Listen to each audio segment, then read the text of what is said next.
ఇప్పుడు నేను చెప్పబోయే topic bank accounts, bank profit and loss account, bank final accounts ఏ విధంగా తయారు చేయాలి అనే టాపిక్ ఇంగ్లీష్ మీడియం వాళ్ళు చెప్తున్నాను.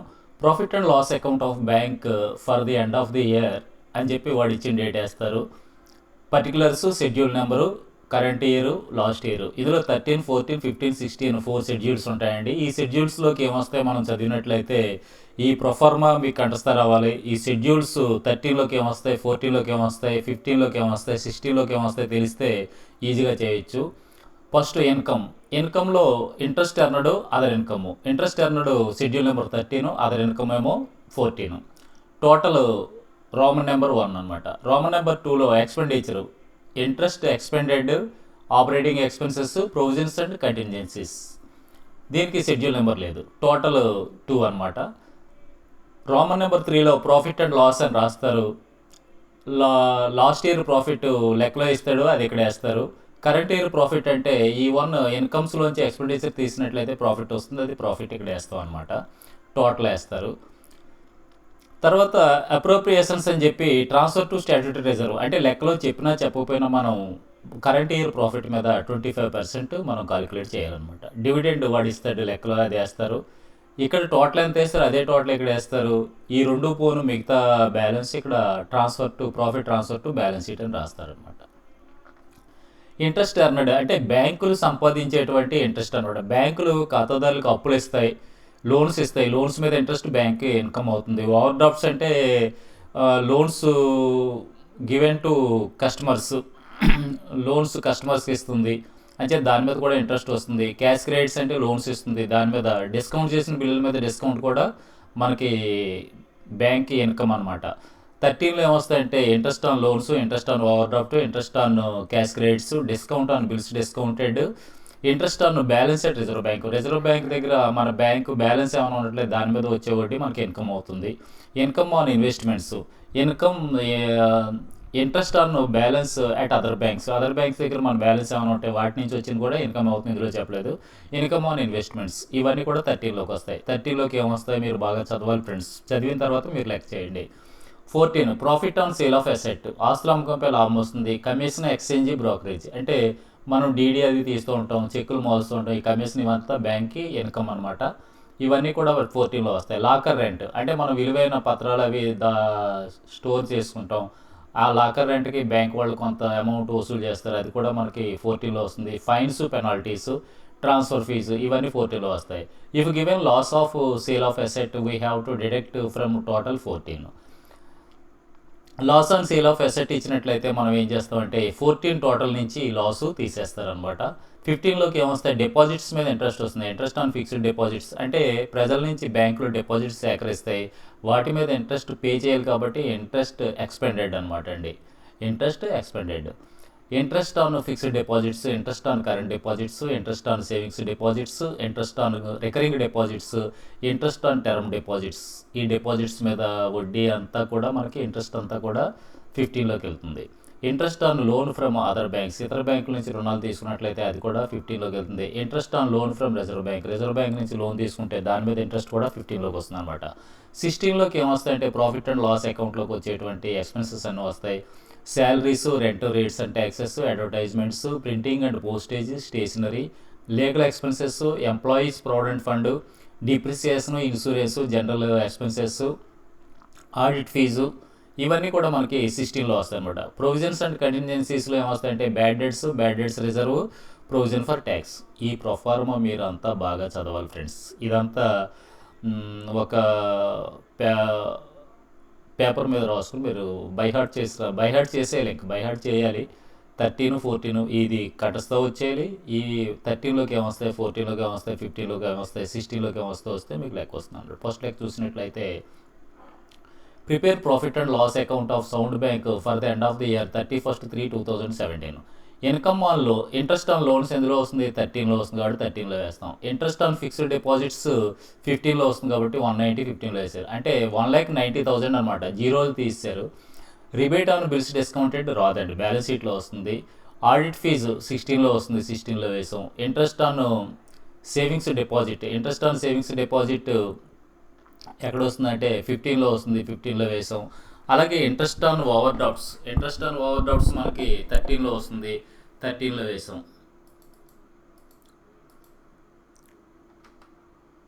13లో వేసాం ఇంట్రెస్ట్ ఆన్ ఓవర్ డ్రాఫ్ట్ 13లో వేసాం. తర్వాత రెంట్ రేట్స్ అండ్ ఇన్సూరెన్స్ మనకి 16లో వేస్తాం ఆపరేటింగ్ ఎక్స్పెన్సెస్లో. డైరెక్టర్స్ ఫీజు కూడా 16లో వస్తుంది. ఇంట్రెస్ట్ ఆన్ క్యాష్ క్రెడిట్స్ 13లో వస్తుంది. పేమెంట్స్ టు ఎంప్లాయీస్ 16లో వస్తుంది, శాలరీస్ అనమాట అండి. కమిషన్ అండ్ ఎక్స్చేంజ్ 14లో వస్తుంది. ఇప్పుడు 13, 14, 15, 16 అంటే ప్రొవిజన్స్ అండ్ కంటిన్యూన్సీస్ ఏవి లేవు కాబట్టి 13, 14, 15, 16 టోటల్ చేస్తే 480, 15,000 అనమాట. 4,80,000, 15,000, 3,40,000, 1,85,000 అనమాట. జీరోలు తీసి ఇచ్చేయడం అనమాట అండి. అంచేత ఇలా వేస్తే 450, 115, 340, 185 వచ్చింది. ఇప్పుడు ప్రొఫార్మా ముందు రాసేస్తారు. రాసిన తర్వాత ఇంట్రెస్ట్ అనేది 13 ఎంత, 480 వేస్తారు. అదర్ ఇన్కమ్ 14 ఎంత, 15 వేస్తారు. టోటల్ 495 వచ్చింది. ఎక్స్పెండిచర్ అని చెప్పి ఇంట్రెస్ట్ ఎక్స్పెండెడ్ 15 340 వేస్తారు. 16 185 వేస్తారు. ప్రొవిజన్స్ అండ్ కంటిన్యూన్సీస్ ఏమీ లేవు కాబట్టి వదిలేస్తారు. 13 profit and loss. Last year profit లెక్కలో ఏమీ లేదు కాబట్టి కరెంట్ ఇయర్ మనకి ఏమొచ్చింది, లాస్ వచ్చింది. అంటే 1 ఏమో తక్కువగా ఉంది, ఇన్కమ్ తక్కువగా ఉంది, ఎక్స్పెండిచర్ ఎక్కువగా ఉంది కాబట్టి 13,000 లాస్ వచ్చింది.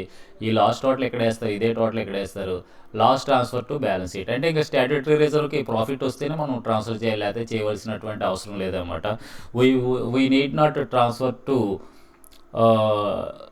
Statutory reserve because it is loss. Only we have to transfer statutory reserve when we get profit అన్నమాట. ప్రాఫిట్ వస్తేనే మనం స్టాట్యూటరీ రిజర్వ్కి జారీ చేయాలి, ట్రాన్స్ఫర్ చేయాలి, లేకపోతే ట్రాన్స్ఫర్ చేయాల్సిన అవసరం లేదు. ఇది ఫస్ట్ లెక్క. రెండో లెక్క చూద్దాం friends. Prepare profit and loss account of safety bank for the end of the year 31/3/2017. Interest on deposits 15లో వేసాం. సెంట్రీ ఎక్స్పెన్సెస్ 16లో వేసాం. డిస్కౌంట్ ఆన్ బిల్స్ డిస్కౌంటెడ్ 13లో వేసాం. ఆడిట్ ఫీజు 16లో వేసాం. కమిషన్ 14లో వేసాం. రెంట్ అండ్ ట్యాక్సెస్ 16లో వేసాం. ఇంట్రెస్ట్ ఆన్ ఓవర్ డ్రాఫ్ట్ 13లో వేసాం. బ్యాడ్ డెట్స్ పిఎండ్సి ప్రొవిజన్స్ అండ్ కంటిన్యూన్సీస్లో వేసాం. ఇంట్రెస్ట్ ఆన్ లోన్స్ 13లో వేసాం. పేమెంట్స్ టు ఎంప్లాయీస్ 16లో వేసాం. ఇంట్రెస్ట్ ఆన్ క్యాష్ క్రెడిట్స్ 13లో వేసాం. ఈ టోటల్ చేస్తే 5,615, 100, 3,200, 815, 300 వచ్చింది. ప్రొఫార్మా రాసేయండి. ప్రొఫార్మా రాసిన తర్వాత ఇన్కమ్స్ ఇంట్రెస్ట్ అన్నాడు 13 ఎంత, 5,615. అంటే ఇది 56,000, 15,000 అనమాట అండి. పక్కన సున్నాలు తీసేసి వేసారనమాట. మీకు లెక్కలో ఇచ్చినా ఇలా చేయాలి, ముందు లెక్కలో మీకు అర్థమవుతుంది.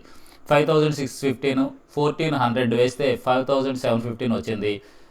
15 3,200, 16 ఏమో 815, పిఎండ్సి ప్రొవిజన్స్ అండ్ కంటింజెన్సీ 300, మొత్తం 4,315 వచ్చింది. తీసేస్తే 1,400 కరెంట్ ఇయర్ ప్రాఫిట్ వచ్చింది. ఈ ప్రాఫిట్ ఇక్కడ ఏదైతే వేసామో అదే ప్రాఫిట్ టోటల్ ఇక్కడ కూడా వేయాలన్నమాట. 3 టోటల్ ఏదైతే వేశారో 4 టోటల్ కూడా అదే వేయాలి. 3 టోటల్ ఏదైతే వేశారో 4 టోటల్ కూడా అదే వేయాలి. స్టాట్యూటరీ రిజర్వ్కి 25%, 1,400లో 25% కడితే మనకి 350 వచ్చింది. 1,050 మనం ఏం చేస్తామంటే profit transfer to balance sheet అని చెప్పి రాస్తారనమాట అండి. తర్వాత మూడో లెక్క.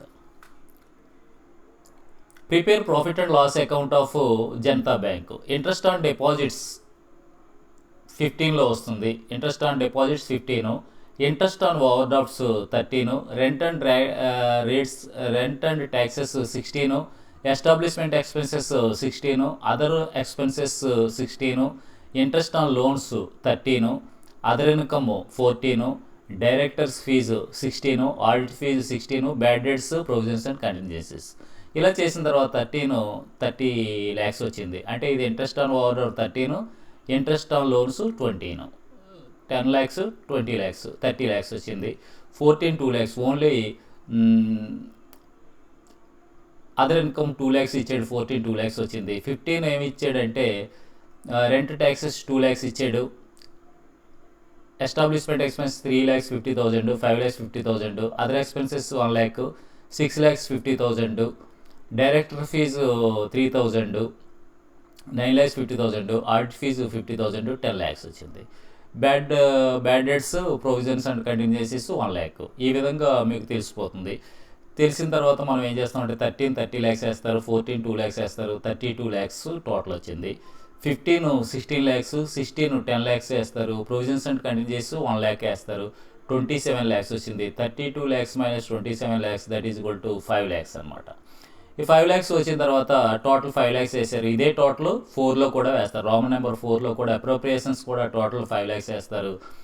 25% స్టాట్యూటరీ రిజర్వ్ కట్టినట్లయితే 5 lakhs మీద 25% అంటే 1,25,000, remaining balance 3,75,000 profit transfer to balance sheet అని చెప్పి రాసేస్తారు అనమాట. ఈ విధంగా చేయాలి ఫ్రెండ్స్. 3 లెక్కలు. 4 లెక్క చూద్దాం.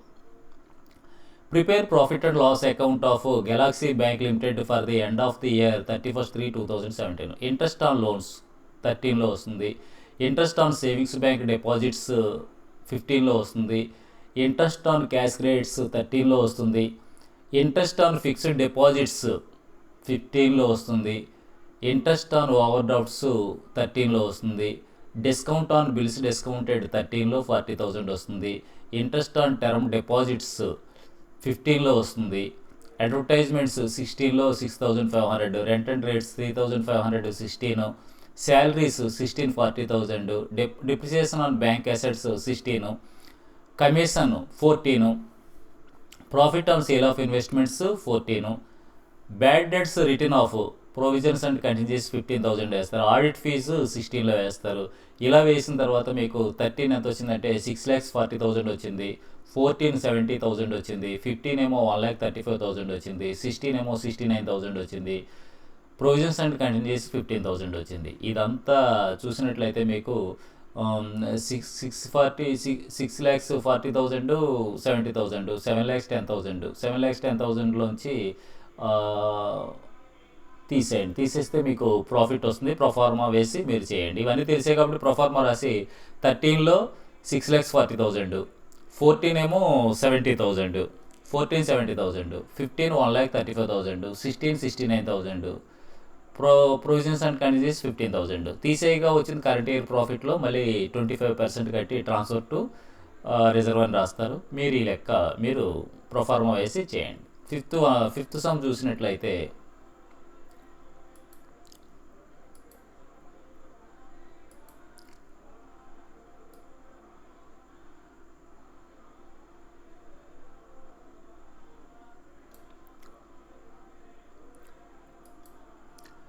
Prepare profit and loss account of Axis bank limited for the end of the year 31/3/2014. Interest and discount 13లో వేస్తారు 75 lakhs. ఇన్కమ్ ఫ్రమ్ ఇన్వెస్ట్మెంట్స్ 13లో వేస్తారు. కమిషన్ ఎక్స్చేంజ్ బ్రోకరేజ్ 14లో వేస్తారు.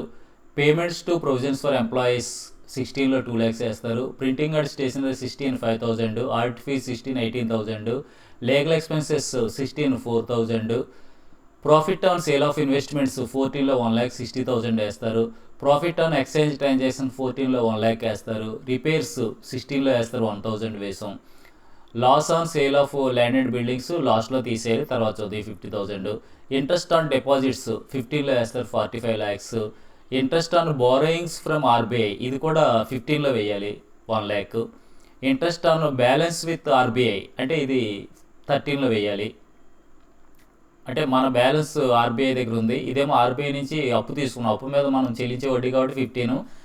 Interest on borrowings from RBI అంటే 15 అండి. Interest on balance with RBI అంటే 13 అనమాట. రెంట్ ట్యాక్సెస్ అండ్ లైటింగ్ 16లో 20,000 వేస్తారు. డిప్రిసియేషన్ 16లో 25,000 వేస్తారు. డైరెక్టర్ ఫీజ్ అండ్ అలవెన్సెస్ 16లో 12,000 వేస్తారు. పోస్టేజ్ అండ్ టెలిగ్రామ్ 16లో 3,000 వేస్తారు. Profit on sale of land and buildings 14లో వేస్తారు. ఈ టోటల్ అంతా కలిపితే మనకి 39,60,000 వచ్చింది. అందులో loss on sale of land and buildings 50,000 తీసేయండి. 39,10,000 వస్తుంది అనమాట. ఇన్సూరెన్స్ 16లో 2,000 వేస్తాం. అడ్వర్టైజ్మెంట్స్ 16లో 10,000 వేస్తారు. Profit for the last year profit ఎక్కడ వేస్తామంటే మనం బ్యాలెన్స్ ప్రాఫిట్ అండ్ లాస్ అకౌంట్లోనే వేస్తాం అనమాట. 3లో ప్రాఫిట్ అండ్ లాస్ అని ఉంది కదా, అందులో లాస్ట్ ఇయర్ ప్రాఫిట్ దగ్గర వేస్తాం అనమాట. ప్రొఫార్మా చూస్తే మీకు అర్థమవుతుంది. ప్రొవైడ్ 60,000 ఫర్ డౌట్ఫుల్ డెట్స్ అంటే 60,000 వేస్తారు. ప్రొవైడ్ 1,50,000 ఫర్ ఇన్కమ్ ట్యాక్స్ అంటే ప్రొవిజన్స్ అండ్ కంటింజెన్సీలో 1,50,000 వేస్తారు. 25% ట్రాన్స్ఫర్ టు స్టాట్యూటరీ రిజర్వ్. వీడు చెప్పకపోయినా మనం 25% ట్రాన్స్ఫర్ చేస్తాం. Directors declare 10% dividend on 10 lakhs paid up capital. 10 lakhs మీద 10% డివిడెండ్ అంటే 1 lakh అవుతుంది. ఇది కూడా మీరు చేస్తారనమాట. ఇది ఏ విధంగా చేయాలో చూద్దాం.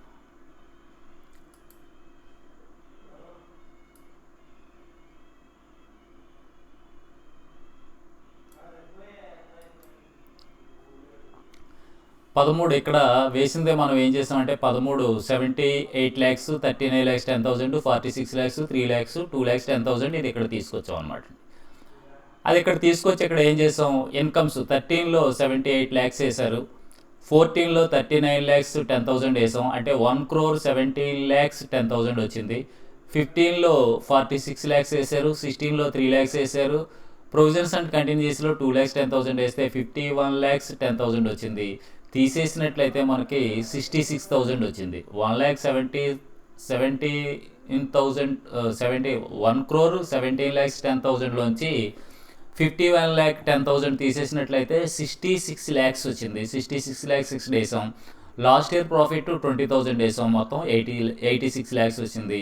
ఈ 86 lakhs టోటలే 4కి అప్రోప్రియేషన్స్ 4లో కూడా మనం రోమన్ నెంబర్ 4లో కూడా ఇదే టోటల్ వేయాలన్నమాట. ఎందుకు వేయాలో నేను ఇప్పుడు మీకు క్లియర్గా చెప్తాను. 86 lakhs ఇక్కడ వేస్తాను. వేసిన తర్వాత ట్రాన్స్ఫర్ టు స్టాట్యూటరీ రిజర్వ్ అంటే 66 lakhs మీద కట్టాలి. 25% దేని మీద కట్టాలి, కరెంట్ ఇయర్ ప్రాఫిట్ మీదే కట్టాలి. 66 lakhsలో 50% అంటే 33 lakhs. 33 lakhsలో 25%, అందులో మళ్ళీ 50% చేస్తే 25% కదా. 66లో సగం 33, అందులో సగం 16,50,000 అనమాట. మీరు 66 lakhs ఇంటూ 25% కొట్టిన కాలిక్యులేటర్లో వస్తుంది అనమాట. 16,50,000.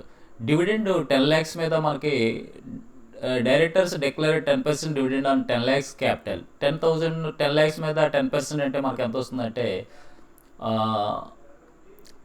1 lakh వస్తుంది. 1 lakh డివిడెండ్ వేస్తారు. ఇక్కడ 86 lakhsలోంచి 16,50,000, 1 lakh 17,50,000 తీసేసినట్లయితే 68,50,000 వచ్చిందనమాట. ఈ విధంగా చేయాలి friends. Thank you very much for watching my videos. Please like my videos and share to your friends. Please subscribe my channel. Thank you very much.